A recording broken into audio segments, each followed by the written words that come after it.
Sapiens Medicus presenta un podcast para actualizarte con perlas clínicas, mantenerte informado en el covidario, discutir controversias en Freud contra Skinner y una plática amena en charlas de café con grandes expertos de todo ciencias de la salud y tu anfitrión Charlie Aramburu.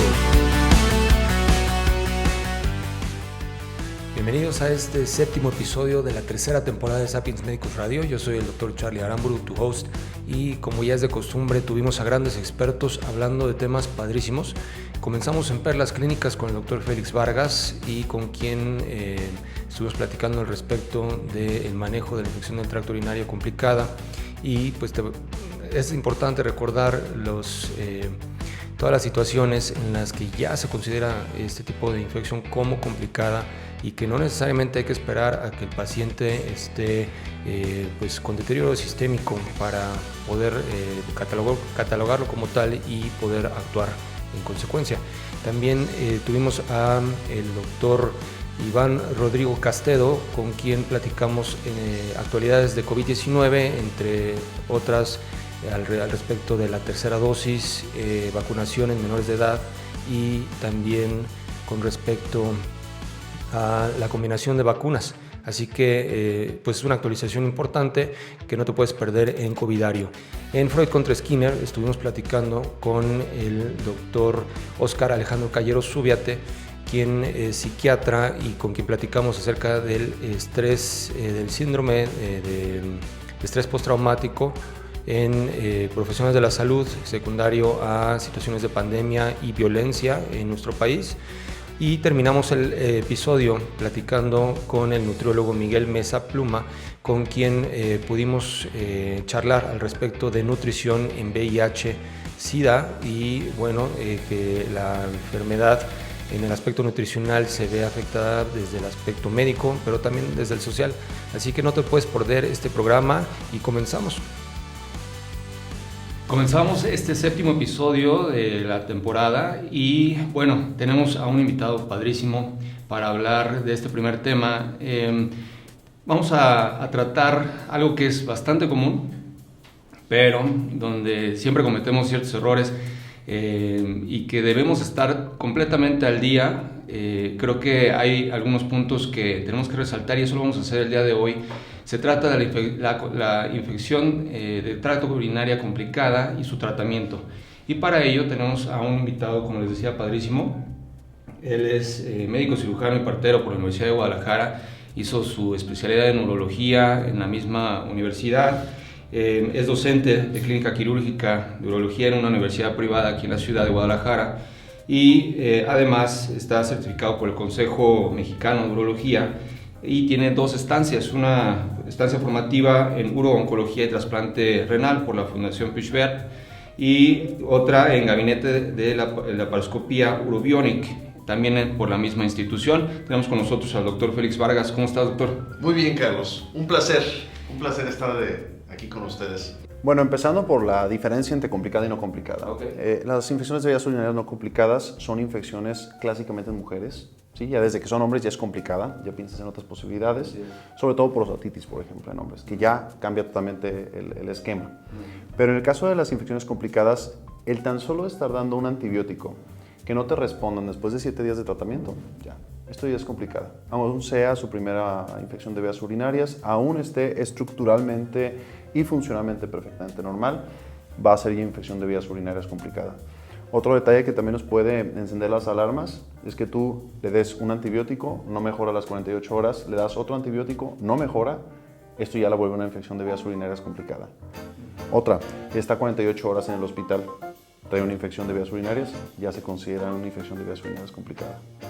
Otro escenario, 2 infecciones de vías urinarias no complicadas en 6 meses, ya es una infección recidivante, ya será una infección de vías urinarias complicada. 3 infecciones de vías urinarias complicadas, 3 infecciones de vías urinarias comunes y corrientes en un solo año ya se considera infecciones de vías urinarias complicadas. Okay. Entonces te fijas, hay varios escenarios que no necesariamente es un paciente grave, pero es una infección de vías urinarias complicada. Sí, claro, porque normalmente los que no estamos especializados en urología tenemos, pues ahora sí, descrito, ¿no?, cuál es el cuadro que se nos puede presentar de una afectación ya pues bastante importante del paciente, y no necesariamente tenemos que llegar a ese punto, sino como bien dices, hay ciertos criterios que debemos tomar en cuenta para ya considerarla complicada y empezar un manejo adecuado. Así es, por ejemplo, llega una paciente con aumento de la frecuencia urinaria, urgencia urinaria. En menos de una hora tiene que volver a orinar. Orina y tiene pujo, tenesmo, orina unas cuantas gotitas, o a veces llegan y te dicen, ¿sabes qué? Siento la orina fétida, empieza a oler mal, empieza a oler más concentrado. Me levanto 2 o 3 veces en la noche y ya hay nicturia, y además tiene esa disuria tremenda con dolor suprapúbico. Es una cistitis. ¿Sí? Incluso ayer me llama una colega y me dice, oye, ¿sabes qué? Empecé con hematuria. Perfectamente se puede presentar una hematuria, una infección de vías urinarias, no complicada. Entonces, esta paciente dice, ¿sabes qué? Ya me dieron tratamiento hace una semana. Me dieron nitrofurantoína. Pero llevo una semana con los síntomas, no mejoré. Esto ya es una infección de vías urinarias complicada. Ahora, eso es un escenario de una cistitis. Una cistitis común y corriente, pero te llega con aumento de frecuencia respiratoria, aumento de la frecuencia cardíaca, incluso puede haber hipotensión, puede haber hipertensión, puede haber fiebre como tal. Y ahí dices, bueno, esto ya es una infección de vías urinarias complicada. Hay una respuesta inflamatoria sistémica. Sí. Pero no todos tienen que llegar con una respuesta inflamatoria sistémica para que tú pienses en una infección de vías urinarias complicada. Entonces, y además la relevancia de un buen interrogatorio, ¿no? Porque si llega la paciente y te describe los síntomas, en ese momento, y tú no interrogas, ¿no? ¿Cuál fue la situación previa a la presentación del cuadro? ¿Cómo arrancó todo? Te puedes ir por otras cosas, ¿no? No, y un ejemplo, igual, en los niños, una infección de vías urinarias en un niño de menos de 6 años se considera una infección de vías urinarias complicada. Menos de 5 años, menos de 6 años es infección de vías urinarias complicada. Una paciente embarazada, ninguna comorbilidad, una paciente embarazada, ¿es complicada o no es complicada? Es una infección de vías urinarias complicada. Si te fijas, hay varios escenarios. Oye, pero nada más tiene cistitis, nada más trae aumento de frecuencia urinaria, trae urgencia urinaria, trae pujo, tenesmo, dolor suprapúbico, nicturia y está embarazada. Es una infección de vías urinarias complicada por las consecuencias funestas que nos puede llevar. Una amenaza de parto pretérmino, sangrado durante el embarazo. Por esas cuestiones son infecciones de vías urinarias complicadas. Pacientes añosos, pacientes arriba, con 60 años para arriba, alguna comorbilidad, 60 años, es varón, ya es complicado. Paciente de 21 años, ninguna comorbilidad, varón, infección de vías urinarias, es una infección de vías urinarias complicada. Sí, pues es súper importante tener todas estas pues, situaciones en las que podemos tener al paciente y que debemos ya considerarlo como una infección de tracto urinario complicada. Y bueno, hablando ahora sí de la cuestión, llega el paciente con afectación sistémica, ¿cuáles son los datos, el foco rojo que tú dices, tengo que internar a mi paciente ya? Justo ayer vi una urgencia, me habla por teléfono un colega con el que trabajo muy seguido, me dice, es que tengo un paciente, es un paciente que sufrió un trauma medular, el cual está parapléjico, tiene un cateterismo limpio intermitente, están factores de riesgo. Aquí empezamos con dónde la lesión, desde ahí tú indagas y dices, a ver, las lesiones que son arriba de la protuberancia, arriba del centro de la micción, pueden llevarte primero al choque, ¿no? Donde ya no pueden orinar. Pero después de esto que se establece, empiezan con hiperactividad vesical. Primero, las consecuencias neurológicas, hiperactividad vesical. Entonces dices, ¿dónde fue el golpe? ¿Arriba? ¿Después? Ok, hiperactividad vesical, vamos a encontrar esto. Daña, hay un problema con los riñones, ¿va a haber problema con los riñones? No, va probablemente a presentar infección de vías urinarias, probablemente, pero no va a ser tan dañino. Ahora, si la lesión fue entre S2 hacia abajo, te va a dar una hipotonía del detrusor. Entonces, ¿es riesgoso? Sí, se puede tapar, puede tener alteraciones con el vaciamiento, pero no es tan peligroso. Pero ¿qué pasa si está entre el puente y S2? Disinergia del detrusor. ¿Qué es disinergia del detrusor? Empieza a contraerse la vejiga, se contrae también el esfínter, y ¿esto a qué nos lleva? Reflujo. Y este reflujo a altas presiones intrarrenales, arriba de 40 milímetros de mercurio. Entonces, esto nos lleva a una situación bastante delicada. Este paciente tuvo una lesión lumbar. Él presenta disinergia del detrusor. Desde ahí tú ya dices, a ver, ¿dónde fue la lesión? Ok, fue en esta situación. ¿Cuándo fue? Fue en noviembre. Ok, ya pasó más de 3 meses. Está más que establecido. Sus médicos, su urologo ya le dejaba cateterismo limpio intermitente. Factor de riesgo también. Cateterismo limpio intermitente. Se estaba haciendo ese cateterismo limpio intermitente y sucede que empieza con datos de respuesta inflamatoria sistémica. Primero empieza con escalofríos. Pero el primer dato que ves es aumento de la frecuencia respiratoria. Cuesta trabajo verlo, pero lo primero que se refleja es la respuesta respiratoria. Y luego revisas y está taquicárdico. Entonces a mí me hablan, ¿sabes qué? Primero va a ir al hospital ya, ahí va a llegar a un hospital privado. Y llego al hospital privado y ¿con qué me encuentro? Me han hablado, ¿sabes qué? Ya llegó. A los 10 minutos llego y veo ya que el paciente está temblando, unos escalofríos impresionantes, soporoso, no puede ni siquiera pegarle, le fue a poner la sonda, no puedes ni siquiera pegar la sonda porque está sudando tanto que no puedes. El paciente trae una frecuencia cardíaca de 180, 170, 180, 160. Canalizamos 2 vías, con una estás pasando el paracetamol, con otra también estás pasando el ertapenem. Empezamos con un carbapenémico. Es un paciente que ha estado con múltiples antibióticos, entras con un carbapenémico, el ertapenem. Entonces, llegas el paciente febril, con una taquicardia espantosa, 90-50, choque. Entonces, para pronto, ¿qué es lo que haces? Bueno, le pido para presentar al paciente a terapia intermedia. Entonces presentas al paciente y ¿qué es lo primero que te preguntan? ¿Dónde está la lesión? Entonces el médico también se está empapando del caso. Entonces empezamos a tratarlo con antibióticos intravenosos. Entonces los casos pueden ser así de evidentes, así de graves, y el manejo del choque, ¿no? Recuperar volúmenes, empezó a mejorar la presión arterial y ahí tienes esta disyuntiva y dices, no ha mejorado la fiebre, pero ahí te vas straight to the book. Hay que pegarse a las guías de choque y también dejarse apoyar por los urgenciólogos y por los intensivistas. Ahí también uno se hace al lado y seguir de cerca a tu paciente, pero también dejar también a los expertos de que le den manejo óptimo al paciente. Pero si te fijas, desde el inicio ya lo ves la situación y lo primero que piensas es estabilizarlo. Piensas el antibiótico más apropiado, pero tienes que pensarlo rápido, porque si te vas con tal vez una cefalosporina, hay mucha resistencia con las cefalosporinas, hasta un 50% en nuestro medio. Entonces, no puedes fallar con alguien tan grave. No puedes fallar. Antes de eso, claro, en cuanto puse la sonda, muestra de orina, ego, urocultivo, ahora sí, pasan Lehmans inmediatamente. Entonces ya estaba canalizado, o sea, con lo que estaban canalizándolo, estás colocando la sonda, tomando la muestra, te llevan tu urocultivo. Ya estás dando el ertapenem y de ahí el paciente mejoró la respuesta inflamatoria, pero seguías 130 de frecuencia. Ya 120, 70, presiones medias a veces de 100, ya puedes respirar un poco más. Claro.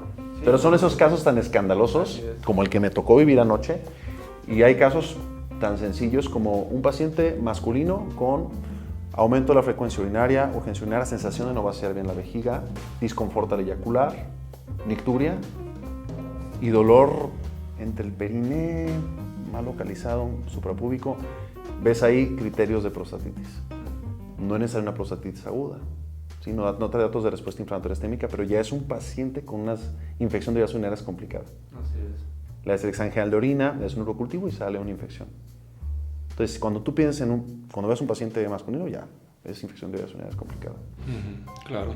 Y oye, hablando ya del tratamiento, como decías, inmediatamente le diste el carbapenémico a tu paciente con la disfunción neurológica y, digamos, este caso fue un caso extremo. Estaba chocado, ¿no? Pero bien está sabida la resistencia, la gran resistencia que existe en nuestro medio al tratamiento estándar. Las quinolonas ya prácticamente no nos están haciendo nada en sus pacientes. Y las guías, incluso en Europa, en Estados Unidos, donde se supone que no hay tanto uso indiscriminado de las quinolonas, incluso ya en prostatitis las hacen a un lado. Ya no está tan fácil de decirle, sí, 4 semanas, 6 semanas de levofloxacina. No piensas 2 veces. ¿Por qué? Porque la gran tasa de resistencias. Okay. Y bueno, la cuestión de la resistencia y los tratamientos estándar que ya no están funcionando, ¿qué recomendaciones das a los colegas que nos están escuchando para tratar este tipo de infecciones de manera efectiva sin contribuir a la resistencia? Sí, primero diferenciar, ¿no? ¿Es complicado o no es complicada? Si es una paciente femenina, nada más tiene una infección en todo el año, o 2 en el año, ya son molestas, ¿no? Pero ves factores de riesgo. Es una paciente joven y dices, ok, paciente joven. Ahí tienes que hacer algunas preguntas. Pareja sexual nueva, la frecuencia de las relaciones sexuales, algún cambio en tus hábitos. Puede haber una infección que tuvo dental, le dieron antibiótico. Este antibiótico mata la flora residente. Todos estos lactobacilos, múltiples bacterias que están en la flora comensal, en periuretral, vaginal, y esto te lleva a una infección de vías urinarias. Entonces tú debes de ver, a ver, antibióticos previos que hayas consumido, alguna relación nueva, aumento o cambios en la frecuencia de las relaciones sexuales, orinas justo después de tener relaciones sexuales. Son consejos muy sencillos que lo conocen todo el mundo, pero no todos lo hacen. Y no deben asumir nunca, o sea, nunca asumas. Siempre pregunta todo. Así es. Pregúntalo todo. Bien decíamos ya la importancia del interrogatorio, ¿no? Y hacer un interrogatorio dirigido, considerando todos estos factores de riesgo que puede tener nuestro paciente en particular, ¿no? Una paciente joven, por ejemplo. Entonces ahí dices, bueno, es una cistitis de la luna de miel, ¿no? Un fin de semana en la playa y llega con infección de vías urinarias única. Ok, ¿ahora qué le vas a dar? Piensa en las resistencias, hay que ver las resistencias locales, depende de cada país, de cada ciudad, cómo se presentan esas resistencias. Están todas en internet, puedes tú ver las resistencias, los porcentajes de resistencias que hay a los antibióticos. No empieces con ceftriaxona, por ejemplo, no empieces con un antibiótico de este tipo, que son de muy amplio espectro. No empieces con levofloxacino, no empieces con una fluoroquinolona de este tipo. No lo recomiendo. Empieza con nitrofurantoína. Esta fosfomicina. Sí, a veces viene el paquete granulado de 3 gramos, en los niños de 2 gramos, fosfomicina. Y nada más. Y hay esquemas muy cortos. Hace poco en la sesión del colegio invitamos a un infectólogo y veamos la frecuencia con la que nosotros ampliamos los tratamientos innecesariamente. Y comparas los tratamientos de 3 días con los de 10 días. Y no hay diferencias. Depende del caso de cada persona. Entonces, en este caso yo les recomiendo, no es una infección complicada, no te vayas, como dicen, como gordo en tobogán. O sea, vete poco a poco y claro, hay que estar atento de los detalles. Si en 48 horas no mejoran los síntomas, aguas, hay que hacer un cultivo y hay que pensar en otro tratamiento. Pero no hay que irnos con esa tendencia de dar tantos antibióticos de manera innecesaria. Y hay que corroborarlo, hay que pedir un examen general de orina. Claro. Sí, tan sencillo como eso, ¿no? O sea, tener nuestro diagnóstico bien documentado, ¿no? Y de ahí partir ya para un tratamiento acorde al caso que estamos teniendo. Otro detalle, el examen general de orina es preocupante. Me ha tocado ver muchísimos casos donde ves el examen general de orina y ves piuria sin bacteriuria. Piuria estéril. Hay leucocitos en el examen general de orina, pero no hay bacterias. Y lo ves que trae fluoroquinolonas y todo. Pues no abres la boca, pero simplemente dices al paciente, mira, te voy a explicar. ¿Cuáles son las posibilidades de piuria estéril? Litos, algunas cistitis no infecciosas, puede estar en cáncer, puede también provocar, y tuberculosis. Unas causas de piuria estéril. Entonces, si trae piuria estéril, no le des antibiótico. No hay que dar antibiótico, hay que indagar. Hay que ver el cuadro, ¿qué tal es una piedra? Puede ser un lito perfectamente. Entonces, detalles finos del examen general de orina. Puede haber piuria, puede haber hematuria, pero debe haber bacteriuria. Bacteriuria, es muy importante. Nitritos positivos puede haberlos, pero la gran mayoría de veces sí los hay. Y esterasa leucocitaria, sobre todo cuando exceden los 10 leucos por gramo. Pero leer bien el examen general de orina, qué importante es. Sí, totalmente. Y bueno, ya para finalizar la charla al respecto de ese tema, me gustaría preguntarte cuáles son los retos que ves con respecto a la contribución que hacemos nosotros como médicos a la resistencia y cómo podemos trabajar en ello. Mira, primero aprendiendo a leer, aprendiendo las cosas básicas, llevándolas a cabo adecuadamente. Primero, leer muy bien el examen general de orina, saberse apoyar. Si tienes algún colega infectólogo, urólogo, apóyate, que no te dé pena. Apoyarte. Pedir cultivos, que sea un poco más... Cuando tú ya ves datos de infección de vías urinarias complicada, pide los cultivos, pide siempre cultivos. Esto nos ayuda mucho a no cometer los mismos errores y a ver cuando es una recidiva bacteriana, cuando tiene un paciente una E. coli como las beta-lactamases espectros extendidos, la E. coli ble, y eso nos va a ayudar mucho a no contribuir a esta resistencia, es el realizar los cultivos a los pacientes y definitivamente saber discernir entre una infección complicada y no complicada. Suena fácil, pero no lo es. No lo es, no se lleva a cabo al pie de la letra. Sí, de ahí la importancia pues, y el interés que teníamos en platicar este tema contigo, porque como bien decía al inicio, ¿no? Es un tema común que todos queremos dominar, pero no a la hora de la hora es donde fallamos. Y hay que recordar, primum non nocere, primero no hacer daño. Primero no hacer daño. Siempre piensa en todos los efectos adversos que puede tener. Una simple fluoroquinolona te puede dar una tendinitis espantosa. Piensa en todas las consecuencias que llevan tus decisiones. Y eso siempre lo digo en las clases a mis alumnos. Piensa en todas las consecuencias que puedes llevar a tu paciente.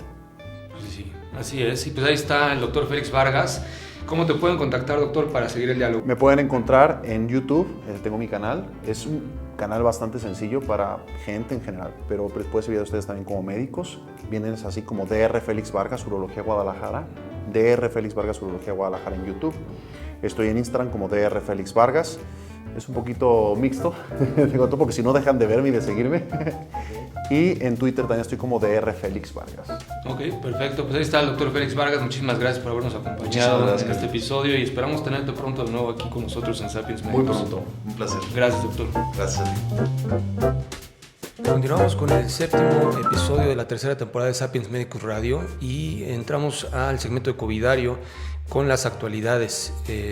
Para hablar de esta temática tenemos a un gran invitado. Él es médico cirujano por la Universidad de Nuestra Señora de la Paz en Bolivia.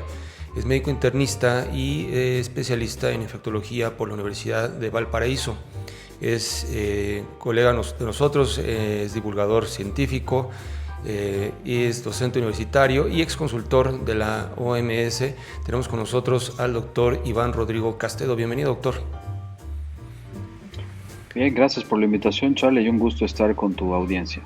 Muchísimas gracias, doctor. Y bueno, platicar sobre actualidades en COVID-19, empezando por la tercera dosis. ¿En qué casos sí, qué casos no? ¿Qué evidencia hay? Bien, justamente en las últimas semanas y en las últimas horas muchos países han empezado a utilizar la tercera dosis en varios segmentos de su población. Ya está aprobada en los sectores del personal médico, de pacientes con enfermedades de base, pacientes inmunodeprimidos y pacientes que están recibiendo algún tipo de terapia contra enfermedades relacionadas con el cáncer, ¿no? con inmunosupresores. Y bueno, la tercera dosis ya se la ha empezado incluso a mencionar que estaría habilitada para la población general. Esto va a ser un anuncio que se va a poder dar en las próximas horas, en los próximos días, ¿no? El gobierno, por ejemplo, de los Estados Unidos ya anuncia este tema de la tercera dosis a la población general, y es un tema polémico por el hecho de que todavía no sabemos a ciencia cierta el efecto positivo que puede llegar a tener esta tercera dosis. Se la ha pensado utilizar debido a que se ha visto una reducción en la cantidad de anticuerpos que presentan las personas ya con varios meses de tener la vacuna. Sin embargo, no se está tomando en cuenta, por ejemplo, las células de inmunidad de los linfocitos T. Por lo tanto, ahí viene la gran pregunta, ¿no? Si conviene dar esta tercera dosis a la población en general, o si más bien los gobiernos de los países desarrollados deberían concentrarse en aquellos países de bajos ingresos que generalmente se está viendo que sus tasas de vacunación no llegan ni siquiera al 2%. Ok, y bueno, hablando ya de vacunas en específico, ¿en cuáles ya está autorizada o está por autorizarse la tercera dosis? Hablando ya de las vacunas en particular. Sí, hay muchas vacunas que ya han hecho sus estudios en personas de un grupo etario menor, ¿no? Por ejemplo, la vacuna de Pfizer, que ya tiene autorizada el uso en personas de 12 a 19 años y que están en proceso de ensayo clínico en personas de menos de eso, ¿no? De 5 hasta los 12 años también. Han habido algunas modificaciones, obviamente, en su dosaje, ¿no? Por ejemplo, en el grupo que va de los 12 a 19 años se utiliza 1/3 de la dosis que se utiliza en un adulto, y en los niños está pensado utilizarse 1/10 de la dosis, ¿no? Entonces, hay varias vacunas que están en este campo de investigación en este momento. Ok, y precisamente la siguiente pregunta era con respecto a la vacunación en menores de edad, porque pues bien ha sido un tema polémico, y al menos aquí en México el gobierno dice hasta que haya evidencia, pero ¿qué es lo que ustedes como infectólogos tienen ya documentado, sustentado, y cuál sería la recomendación? Sí, bueno, lastimosamente el tema del manejo político es muy caótico en muchos lugares, no solamente en México. A veces decisiones de salud tan importantes tienen un trasfondo político, ¿no? Y vemos que en cuanto a la ciencia, en esta pandemia, si tú te pones a analizar, la ciencia lo ha hecho muy bien, ¿no? Si te pones a analizar, en una semana y media teníamos la secuencia genética del virus. En pocos meses ya teníamos pruebas diagnósticas, pruebas de PCR. En pocos meses ya teníamos no solamente una, sino varias vacunas, y varias vacunas que funcionan, ¿no? Entonces la ciencia lo ha hecho muy bien. Sin embargo, el tema político se ha mezclado en esta pandemia y ha sido en muchos casos desastroso, ¿no? Vemos países muy desarrollados que se han dedicado a acaparar vacunas, países que tenían 6 veces la cantidad de vacunas en reserva para vacunar a su población, y eso lo único que ha hecho es aumentar el precio y quitarle opciones a países con menos ingresos, ¿no? Entonces, este tema de los niños no es un tema menor, es un tema que hay que analizarlo bien. No podemos mandar a los niños a su libre albedrío a los colegios o a las escuelas sin los mínimos cuidados, ¿no? Es como dejar a la inmunidad de rebaño sin tomar medidas adecuadas, ¿no? Es decir, tiene que haber en los lugares donde se apruebe buenos niveles de vacunación, se deben tomar medidas que sirvan, se debe tener medidores de CO2, por ejemplo. Entonces hay algunas medidas que sí se pueden hacer que podrían disminuir el riesgo en los niños. El tema de COVID en niños, si bien no son un grupo de riesgo, ¿no?, de enfermedad grave, sí se ha llegado a ver que los niños pueden llegar a tener secuelas y secuelas graves en COVID, ¿no? Se ha estimado que 1 de cada 10 niños llega a tener alguna consecuencia a largo plazo, ¿no? Y entre estas consecuencias de secuelas de COVID pueden haber incluso secuelas cognitivas, ¿no? Entonces no es un tema menor. Sí, y sobre todo porque en países como México, donde la obesidad infantil es pues un problema de salud pública bastante importante, pues evidentemente el tema se vuelve aún más controversial. Entonces, pues ahora sí, esperemos que pronto la evidencia tenga el peso suficiente para que el gobierno actúe como tendría que estar actuando. Y bueno, hablando ahora de la combinación de vacunas, es un tema que también pues ha destacado en los últimos días, y sobre todo pues salió un estudio en el que se confirma la efectividad y seguridad de la combinación en este caso específico de AstraZeneca y Pfizer. ¿Qué evidencia hay al respecto y en qué casos estaría recomendada la combinación, doctor? Sí, bueno, el tema de combinación de vacunas es un tema que se está hablando mucho, y sobre todo en países latinoamericanos, ¿no? ¿Y por qué se está hablando en nuestros países? Justamente porque han habido muchas fallas en el proceso de adquisición de vacunas.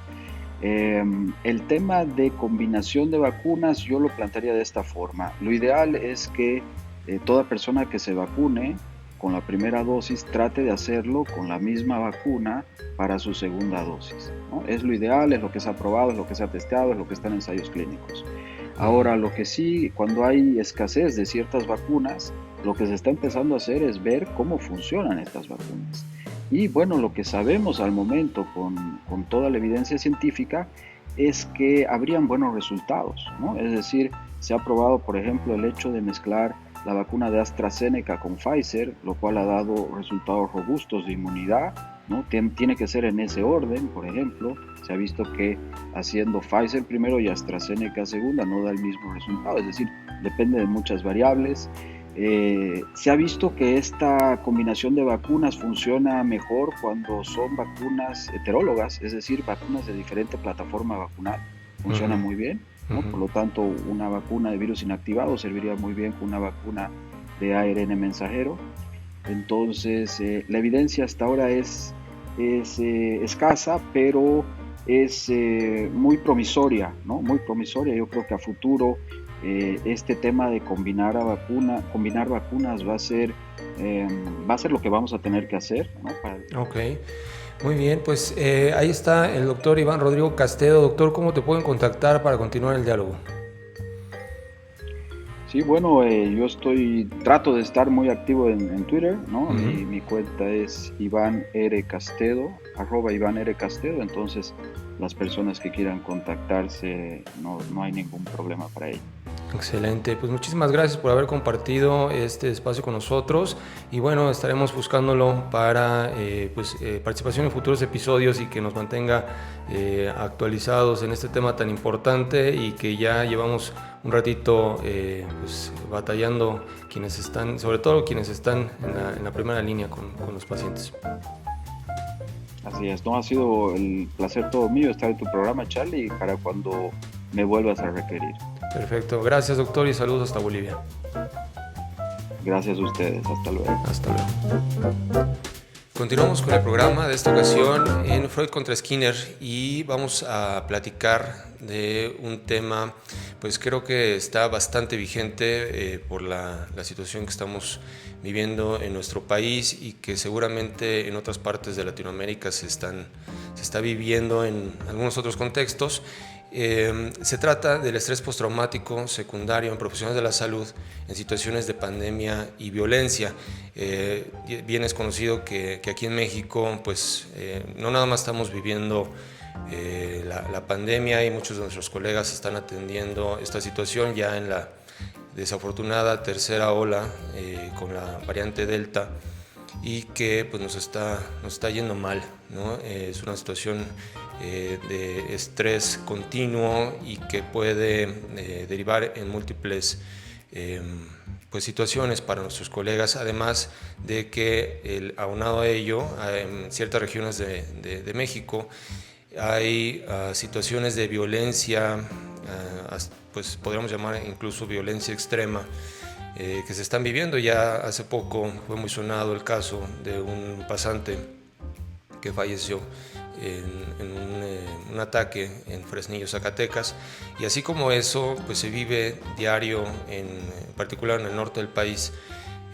situaciones de este tipo a la cual nuestros colegas también tienen que pues enfrentarse, ¿no? Y bueno, para hablar de esto y cómo podemos abordarlo pues entre colegas y hacia pues en ese momento ya nuestros pacientes que se vuelven estos colegas que están padeciendo estas situaciones, está con nosotros un invitado padrísimo. Él es médico cirujano por la Universidad Autónoma de Chihuahua, es especialista en psiquiatría por la UNAM en el Hospital Psiquiátrico Fray Bernardino y tiene una subespecialidad en psiquiatría. Es el enlace de la subespecialidad en psiquiatría hacia el Instituto Nacional de Ciencias Médicas y Nutrición Salvador Subirán. Actualmente es el director médico y psiquiatra en la clínica especializada en Neurocom. Además, se especializa en tratar depresión grave, trastorno de hiperactividad y déficit de atención y la ciclotimia. Tenemos con nosotros al doctor Óscar Alejandro Callero Zúñiga. Doctor, bienvenido. Hola Carlos, ¿cómo estás? Muy bien. Aquí, pues efectivamente, concuerdo contigo en esta tercera ola pesada para todos los colegas y para toda la población, ¿no? Así es, pues muchas gracias por acompañarnos y pues platicar un poquito al respecto de esta situación. En general, ¿cuál es la incidencia y qué es lo que ustedes han visto con respecto a esta situación entre colegas que están enfrentados a este estrés continuo pues, severo? Mira, fíjate que estabas mencionando algo muy interesante.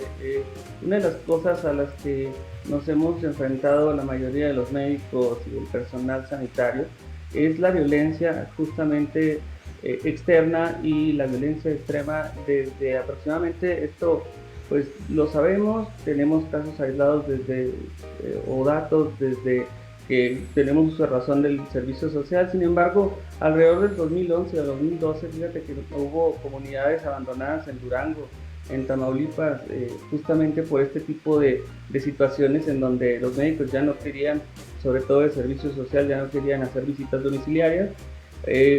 Para darte un poquito de contexto, en el 2012 es cuando se empiezan las primeras marchas y a dar un poquito de información y hacerse más mediática esta situación. Ya, si recordamos, ya para el 2014 ya teníamos movimientos sociales, ¿no? Movimientos en las redes sociales. Yo soy 17 cuando hubo estos 16 médicos que encarcelaron, ¿no? Justamente, y que fueron acusados de negligencia. Bueno, de ahí nos vamos al 2015 porque estamos hablando de una situación que no es nueva para nosotros. Los sistemas complejos de violencia, los sistemas de salud, en esta complejidad que tenemos de violencia y de pandemia, han venido a abrir heridas que ya traíamos, ¿sí? como gremio. Y pues no sé si recuerdas, en el 2015 también sale el hashtag Yo También Me Dormí, ¿no? que le toman una foto a una pasante, a una interna, creo, de un hospital de la ciudad.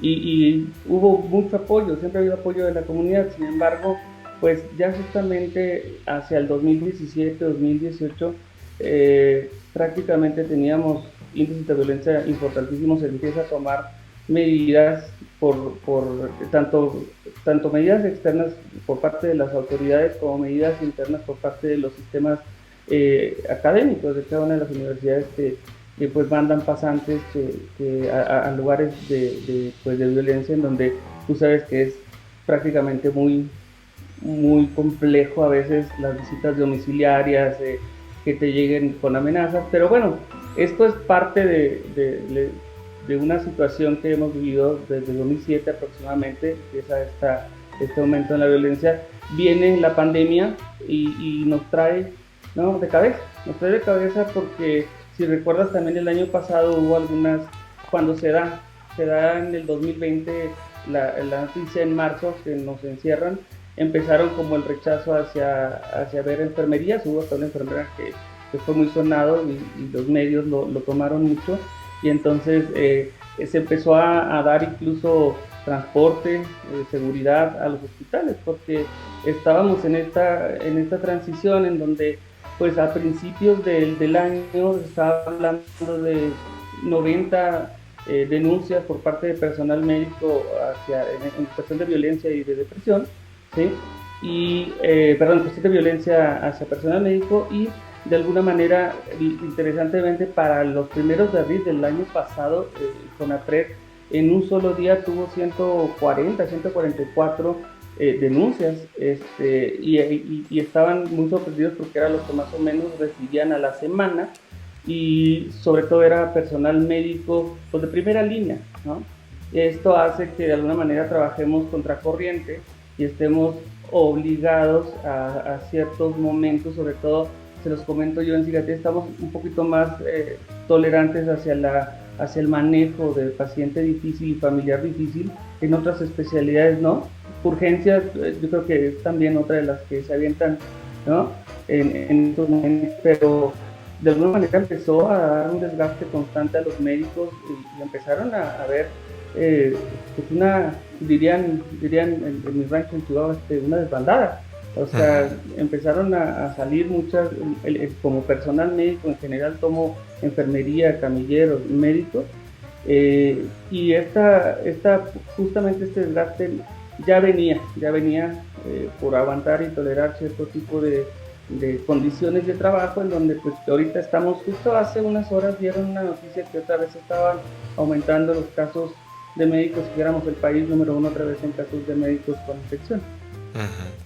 Sí, pues, ¿qué es lo que ustedes han visto a la hora de ya tratar, recibir a los colegas y pues diagnosticarlos, empezarlos a tratar con este estrés traumático y postraumático secundario a todas estas situaciones, pues no nada más como bien decimos, no nada más de la pandemia, sino también de las situaciones de violencia que están viviendo? ¿Qué es lo que ustedes están viendo? Al principio, durante el transcurso de la primera ola, y bueno, parte de la segunda, que se puede llamar, empezábamos a ver pues la evidencia, ¿no? Empezamos a ver información acerca de la presentación de burnout, la presentación de depresión, la presentación de estrés postraumático al entrar a áreas COVID, y estaba alrededor del 20-30% de los médicos a nivel mundial. Tú sabes que esto está cambiando constantemente y está cambiando hacia el aumento justamente del cansancio, del burnout, el estrés, justamente porque hay una situación ambivalente en esta parte, ¿no? Por un lado tenemos la capacidad y tenemos la vocación de estar ahí, ¿no? De estar en donde está la línea de fuego, bueno, la primera línea. Y por el otro lado tenemos el miedo de regresar a la familia, regresar con la familia y tener que llevar el bicho por mucho que nos estemos cuidando. Entonces empezó inició justamente con cuadros de ansiedad, con problemas de sueño como primera causa, con pesadillas literales. Empezaron a venir muchos colegas, y empezó a abrirse un poco más los colegas de otras áreas médicas, de otras especialidades a psiquiatría, fíjate, o sea, se empezaron a acercar, y esto pues dentro de todo lo malo, lo bueno, que muchos de ellos ya era pues un detonante finalmente, un trigger la pandemia, pero lo estamos viendo ahorita, el enojo que se tiene muchas veces, esta ambivalencia de querer ayudar y tener que, y pues bueno, el bombardeo de las noticias, en donde pues vemos a la gente salir y vemos que no todos están siguiendo las medidas de higiene y que nos están pidiendo. Y bueno, una parte de esto es lo que los trae, fíjate, aunque una de las cosas que les digo, bueno, es que también parte del estrés y parte del manejo del estrés y una depresión es justamente el enojo y la irritabilidad, los cambios de humor. Por eso los traen, insomnio, cambios de humor, es lo que nos refieren comúnmente. Uh-huh. Ok, y bueno, ¿qué puede hacer un médico no psiquiatra para, de entrada, identificar que nuestros colegas, un colega que esté en la misma clínica, en el mismo servicio, y bajo la plática o bajo la interacción que tiene uno profesional, se está uno dando cuenta que algo no está bien? ¿Cuáles son los puntos clave que pudiéramos nosotros aprovechar y nos pudieras compartir en cuestión de identificar el problema, entonces acercarnos y poder apoyarlos? Uno, primero el descuido, ¿no? O sea, disminuyen sus medidas de seguridad. Uh-huh. Te hablan de pues bueno, de ya el cansancio constante, de un sueño no reparador, que dicen que están durmiendo, pero aunque no están descansando para nada. Otra puede ser el insomnio, que pueden ser tanto intermitente como terminada como de inicio. Y fíjate que si tú lo hablas de esta manera, de colega a colega, cuando los estamos escuchando, la despreocupación muchas veces por el paciente es cuando ya tenemos que hacer una intervención, tenemos que hablar con ellos, tratar de hacer, ¿no?, un poquito más de plática acerca de estos temas, e ir identificando si justamente hay cambios de ansiedad, hay problemas en la familia, y sobre todo, te digo, una alerta, un foco rojo, yo creo que es el descuido, el dejar de protegerse de la manera que normalmente nos protegemos en los servicios y en la consulta. Y la otra es el no dormir. Son dos de las cosas que si lo has visto y lo hemos visto todos, nos ha pegado mucho, incluso por el cambio de rutinas que tienen mucho de la población. Uh-huh. Sí, totalmente. Y en particular también el hecho de que muchos de nosotros somos los peores pacientes que existen, ¿no? Realmente no tenemos, o sea, tratamos de cuidar a los demás, pero no nos cuidamos a nosotros, y creo que también es un punto muy importante que debemos tomar en cuenta todos los que estamos atendiendo, y más en ese tipo de situaciones de estrés, ¿no? Digamos, estamos en medio de, ¿no?, tanto de la cuestión violenta como la cuestión de la pandemia, pero va a llegar un momento en el que esperemos pues ya no esté tan agudizado la situación, y para muchos va a ser un recapitular, ¿no? ¿Qué fue lo que pasó? ¿Qué fue lo que viví? Y entonces ¿Cuáles pueden ser las posibles secuelas, complicaciones que tenga este estrés postraumático en Claro, todos claro. ellos? Mira, ahorita ya lo estamos viviendo, ¿no?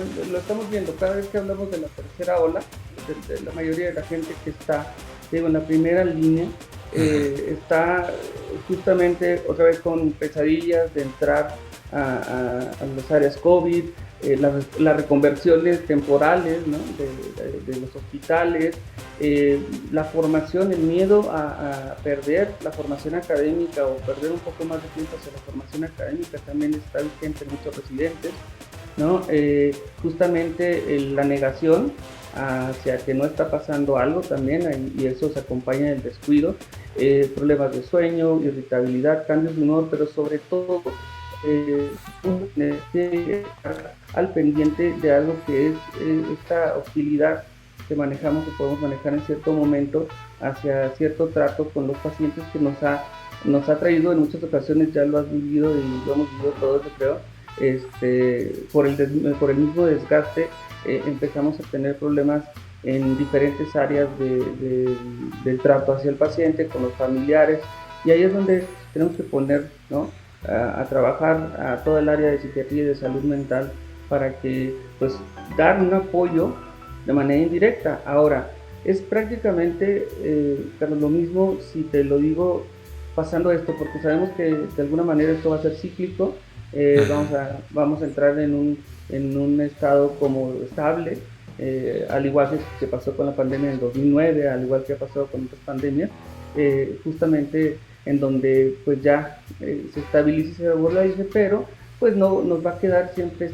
este temor, ¿no?, de haber vivido algo nuevo, en muchas ocasiones la pérdida de muchos de los compañeros que hemos tenido también, hemos sido uno de los países con más pérdidas en médicos y sobre todo en trabajadores de la salud, y bueno, es una de las situaciones más complejas porque hay una reviviscencia, o sea, de repente están con flashbacks, y esto hace que empecemos a somatizar, que empecemos a tener otro tipo de síntomas inicialmente, y después vamos a tener todo lo que te comentaba, problemas de sueño, de irritabilidad, ¿sí?, molestia al tratar nuevamente a muchos pacientes, y esto nos tenemos que proteger justamente.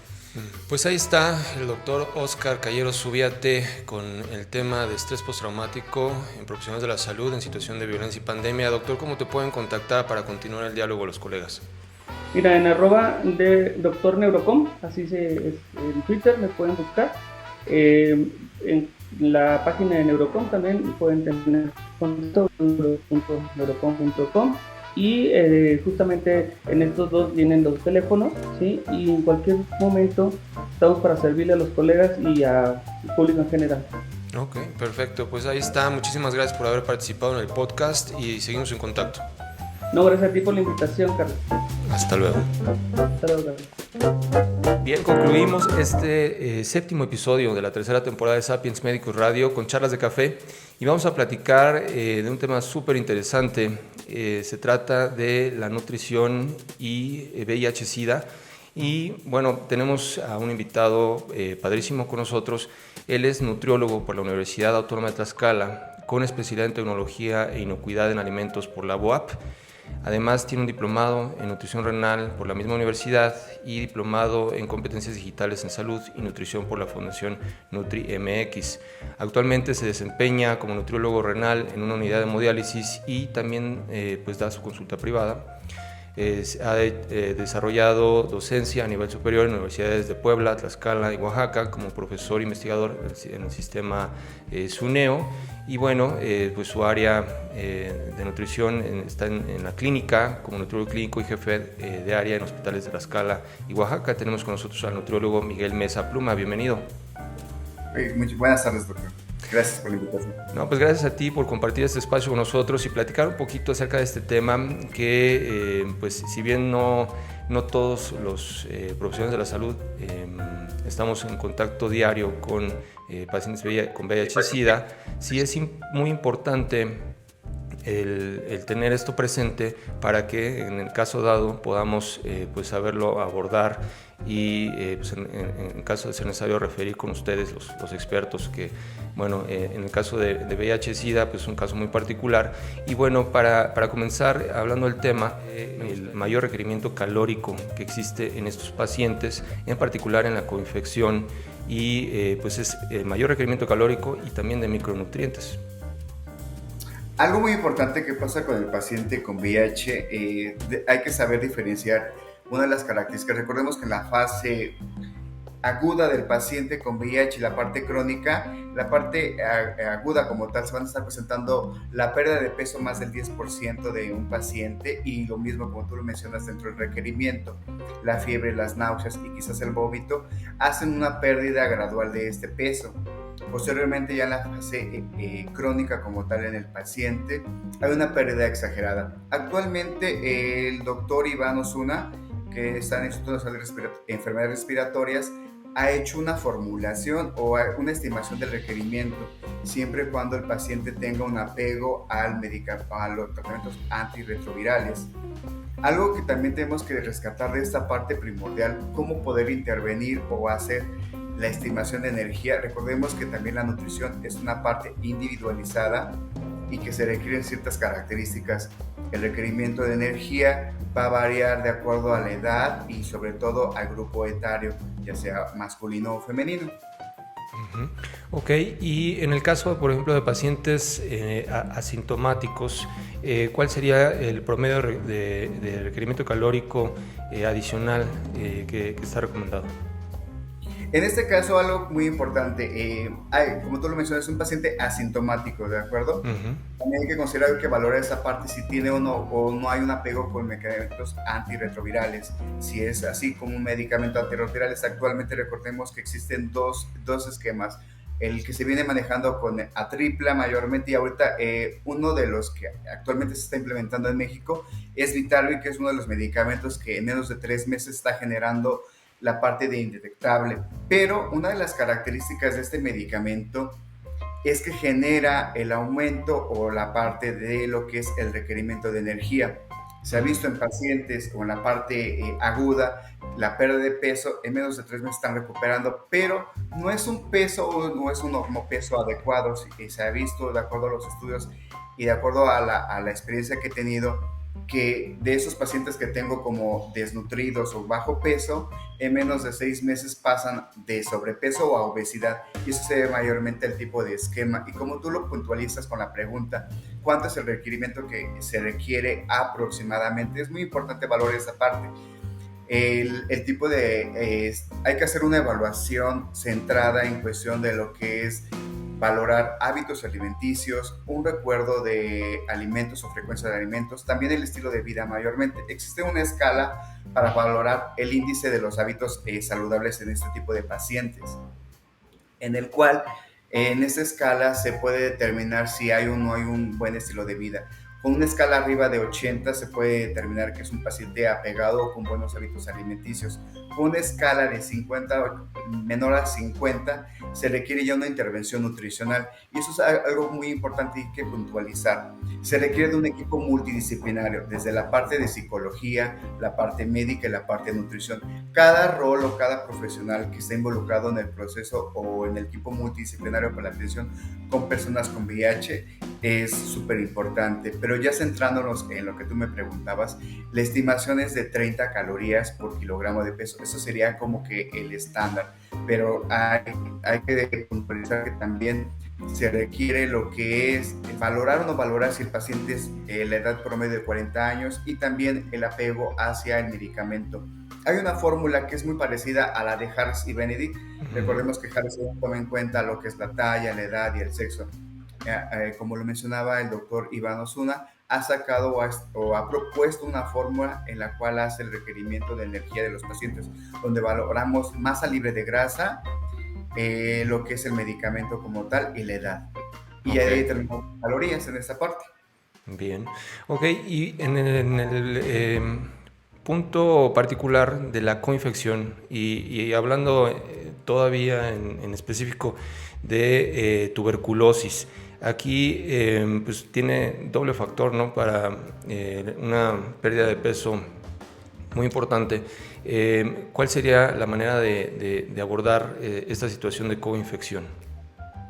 En este caso, recordemos que desafortunadamente todavía la tuberculosis no se ha erradicado al 100%. Podemos mencionar que, por ejemplo, en el caso de Oaxaca, aún se presentan casos con esta situación, pacientes con VIH o SIDA, ya la parte SIDA como tal, junto o como la comorbilidad de lo que es la enfermedad TB.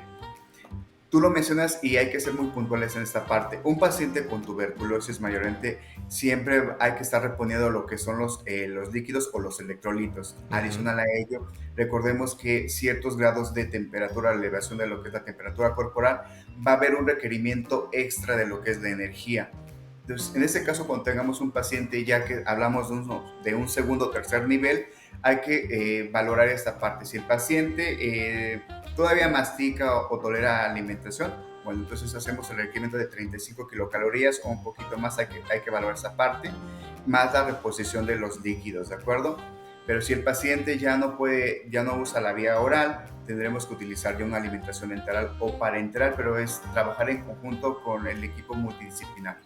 Ok, y ahora en el caso de que se establezca una enteropatía de la enfermedad, tienes el daño a la mucosa intestinal, obviamente la absorción de nutrientes es mucho más complicada. ¿Cómo tratar a este tipo de pacientes desde el aspecto nutricional? Ok, es una palabra súper clave. Actualmente recordemos que ya no es como que el boom, pero es de las líneas de investigación que está generando y que es el mayor impacto que tiene un paciente VIH. Dentro de la intervención del paciente con VIH hacemos una valoración. Y algo que recordar y que debemos de tomar en cuenta que la enfermedad base VIH-Sida, parte de lo que es la generación de este virus es que directamente ataca la parte digestiva. Recordemos que en la parte digestiva se centra mayormente todo el sistema inmunológico, llamémoslo así, y que este virus mayormente ataca a los CD4, ¿de acuerdo? En este proceso inflamatorio mayormente se viene disminuyendo la carga de los CD4 y por lo tanto la proliferación del virus, ¿de acuerdo? Adicional a ello, como tú lo mencionas, el intestino es una parte fundamental para el transporte y la absorción de los nutrientes. Dentro de los nutrientes que se ven afectados durante este proceso inflamatorio o este estrés, consideremos que también debe haber comorbilidades. Un paciente con VIH, mayormente recordemos que la población mexicana tiene los índices de prevalencia de diabetes, hipertensión, otras enfermedades crónico-degenerativas, y adicional a ello, en este proceso inflamatorio existe un desequilibrio, por lo tanto algunos nutrientes se van a ver afectados. Algo que debemos de considerar que dentro de la terapéutica médico-nutricional en el paciente con VIH juega un rol muy importante y que empieza a recobrar mucha importancia es la microbiota intestinal. Recordemos que dentro de esta microbiota existen más de 5,000 millones de especies aproximadamente, y que dentro de ellas algo que debemos de considerar es la palabra probióticos y prebióticos, ¿de acuerdo? Entonces lo que tenemos que hacer en esta parte, como tú lo preguntas, ¿cómo podemos intervenir? No existe actualmente una guía o parámetros para poder decir que ciertos nutrimentos se tienen que empezar a hacer la dosificación o la escala de los nutrimentos. De acuerdo a estudios o a los famosos ECA, se ha establecido de cierta manera la terapéutica a seguir. Son estudios experimentales, no son aislados de cierta manera, pero se hace mucho hincapié en lo que es el selenio, lo que es el zinc y los famosos omega 3, ¿de acuerdo? Cada día se vienen diagnosticando 50 pacientes con VIH y que desafortunadamente el acceso a los ATR es más complicado, ¿de acuerdo? Un diagnóstico tardío en un paciente con VIH, esto complica más el estado nutricional. De acuerdo a los estudios de la ENSANUD, en el año pasado, el 2020, aproximadamente se hablaba de un déficit de nutrientes, ¿no? En población infantil y en población adulta hay un déficit de los nutrientes superesenciales que forman parte de ahorita con esto de la pandemia, lo que es la vitamina D, la vitamina E, el zinc y el selenio son como que de los nutrientes súper importantes. Recordemos que una de las funciones que tiene el zinc es que ayuda a fortalecer el sistema inmunológico, participa en lo que es la modulación de los linfocitos y otras funciones primordiales como es el cabello, como es las uñas mayormente, también el complejo B en la función de lo que es el transporte de algunos nutrientes, ¿de acuerdo? Entonces, todas esas deficiencias que se tiene en la dieta occidental actualmente en México va restándole puntos de cierta manera a esta parte. Entonces, si hablábamos de un diagnóstico tardío en un paciente con VIH, esto va restándole puntos. Desafortunadamente, un paciente con un diagnóstico tardío y una falta de sensibilidad en el personal del área de la salud y la falta de capacidad en la parte de nutrición para poder intervenir de manera correcta, esto hace que el paciente desafortunadamente no pueda corregir esta parte de déficit de nutrientes y por lo tanto el paciente se siga depletando o caiga en un estado de desnutrición.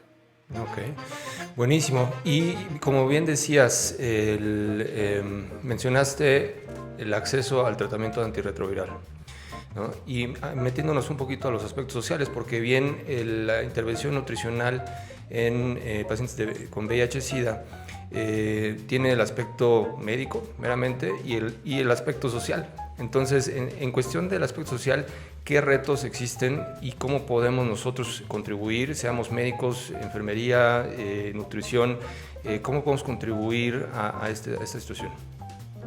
Algo muy importante es esta parte de lo que es no fomentar ya el estigma. Cuando de acuerdo a mi experiencia y a mi formación, durante lo que fue la carrera, nunca se tocó o no se profundizó con temas de VIH-Sida, ¿no? Lo veíamos y nos formaron con esta parte de que VIH-Sida significaba muerte. Actualmente, ya con los esquemas nuevos, podemos ver que un paciente con VIH tiene mejor calidad de vida. Recordemos que siempre hacemos como que la parte clínica y al paciente ya cuando llega a la parte de la consulta, a la sala, en este caso ya el paciente ya viene agotado, ya viene con la parte de duelo, agobiado por los sistemas administrativos o borrosos que se tiene que hacer, pero a la parte tiene que estar luchando con la parte de personal de enfermería que no lo quiere atender, que el médico que lo discrimina por el color, por la raza, ¿no? Y adicional a ello por el tipo de orientación sexual. Recordemos que también una población vulnerable que queda con esta parte de lo que es todavía el estigma es la población LGTBI, ¿no? La población homosexual, la población que tiene sexo con hombres, se ve todavía como esa parte discriminatoria, la negación a los servicios de salud. Todavía hay personal médico que desafortunadamente cuando se le pregunta o se le tipo de orientación sexual y el paciente confirma que es homosexual o que es o bisexual, se le empieza como a clasificar y se le pone esa parte de candado, ¿no? Entonces, desde ahí, desde el personal de salud que no tiene esa parte de visibilidad o de entender que es una persona, que es un ser humano que tenemos enfrente y que tenemos que atenderlo y que tenemos que garantizarle el derecho de la salud y sobre todo garantizar la parte del acceso a los antirretrovirales. Desafortunadamente con esta pandemia y con todas las situaciones políticas sociales que está viviendo en México, se le ha restado de cierta manera el medicamento, el acceso a los medicamentos, el desabasto, y esto agrava más el estado de salud del paciente. De por sí, los diagnósticos tardíos vienen dándose en la población mexicana. A esto súmale la falta de acceso, la falta de visibilidad, ¿no? Pero por otra parte tenemos también la parte de la visibilidad. Cuando un paciente se hace presente que es paciente portador con VIH o que vive con VIH, que sería la palabra correcta, vivir con VIH, se le empieza a tachar, se le empieza a estigmar, y esta parte social que pesa mucho porque estamos en una población machista, hemos crecido con esta parte de que obviamente se tiene que juzgar y se tiene que castigar de manera social la parte que no concuerda con los patrones con los cuales fuimos educados, en los cuales creemos que es incorrecto. Entonces, desafortunadamente, la parte social pesa mucho en la población con VIH, ¿no? El desconocimiento de la enfermedad, hay que resaltarlo también en esta parte, el desconocimiento de la enfermedad, y cuando el paciente llega a la consulta y tiene miedo y menciona, pues es que soy portador de VIH o vivo con VIH, quizás titubea el paciente, ¿no? Me ha tocado esa parte que titubea el paciente. Y a veces niega la parte de la enfermedad y no existe esa parte. Entonces hay que ser un poco más humanos en esta parte y entender esta parte del que el paciente está viviendo, no solamente la lucha con la enfermedad, sino también la parte social que es juzgado anticipadamente y se cree que porque la promiscuidad o por ciertas características que se le clasifica por ser de otra orientación sexual, no concuerda con lo establecido socialmente. Ok, pues buenísimo. Realmente habría que pues, trabajar en nuestro gremio, ¿no? En concientizar y sensibilizar de mayor manera pues, a todos nuestros compañeros para que cuando llegue un paciente con diagnóstico o factores de riesgo se le atienda de manera integral y sin estigma, sin pues ahora sí todo lo que comentas que está precisamente cimentando de entrada ya la problemática que a futuro se va a ver con el mismo paciente, ¿no? Entonces, pues ahora sí que a divulgar y concientizar a nuestro gremio. Pues ahí está, buenísimo. El nutriólogo Miguel Mesa Pluma, ¿cómo te pueden contactar para continuar la charla? Ok, a través de redes sociales como Miguel Mesa Nutri, estaríamos en todas las redes sociales, estamos en TikTok, en Instagram, Twitter y Facebook como Miguel Mesa Nutri, y estaríamos, ahí hacemos un poco de cuestiones de nutrición y también le entramos un poquito a esta parte de lo que es VIH. Y algo que hay que resaltar y que quiero dejar aquí es que a toda población que viva o personas con VIH y que no tengan acceso a una consulta de nutrición, yo doy y aporto mi granito de arena con este tipo de población. No cobro mis honorarios, simplemente yo brindo la orientación y les damos el seguimiento para que obviamente restablezcan y se mejore su estado de salud y nutrición. Buenísimo, pues ahí está, Miguel, muchísimas gracias por haber participado en nuestro podcast y esperamos tenerte pronto de vuelta. Claro que sí, Doc, a ti por la invitación. Hasta luego. Hasta luego, buena tarde. Pues ahí está el 7º episodio de la 3ª temporada de Sapiens Medicus Radio. Esperamos que haya sido de tu total agrado. Y bueno, comentarte que este 1 de septiembre vamos a tener un webinar sobre actualidades en endoscopia. Y va a tener 3 grandes expertos con quien podrás interactuar en un Q&A al final de las presentaciones. Se trata del doctor Eduardo Prado Orozco, quien hablará de complicaciones de la CEPRE. El doctor Luis Alfonso Martín del Campo, con quien estaremos viendo colonoscopía diagnóstica, y el doctor Carlos Valenzuela Salazar con esófago-gastroduodenoscopía diagnóstica. Son 3 charlas que definitivamente no te puedes perder en este evento totalmente gratuito y coordinado por el doctor Ángel Enrique Escudero Fabre, quien es a su vez el profesor titular del curso que vamos a estrenar ese mismo día sobre introducción a la endoscopia, un curso de la Asociación Mexicana de Cirugía General y que pues va a introducir a todos los cirujanos a esta herramienta tanto diagnóstica como terapéutica que puede definitivamente ser de mucha utilidad en el manejo de tus pacientes. Además, puedes llevar este curso a tu ritmo y tiempos y te aporta 6 puntos para la recertificación ante el Consejo Mexicano de Cirugía General. Así que este evento del 1 de septiembre, 20 horas, no te lo puedes perder, es totalmente gratuito. Entra ya a nuestra página eventos.sapiensmedicus.org, donde podrás registrarte totalmente gratuito y recibir una constancia de participación de parte de la Asociación Mexicana de Cirugía General. Te esperamos. Y bueno, el siguiente episodio va a estar padrísimo porque vamos a hacer una edición especial dedicada a cirugía, donde grandes expertos nacionales van a hablarnos acerca de temas muy relevantes en la práctica quirúrgica y que pues definitivamente van a ser de mucha utilidad. Así que no te lo pierdas e invitarte a que nos sigas en redes sociales para continuar el diálogo. Nos escuchamos y vemos en el siguiente episodio.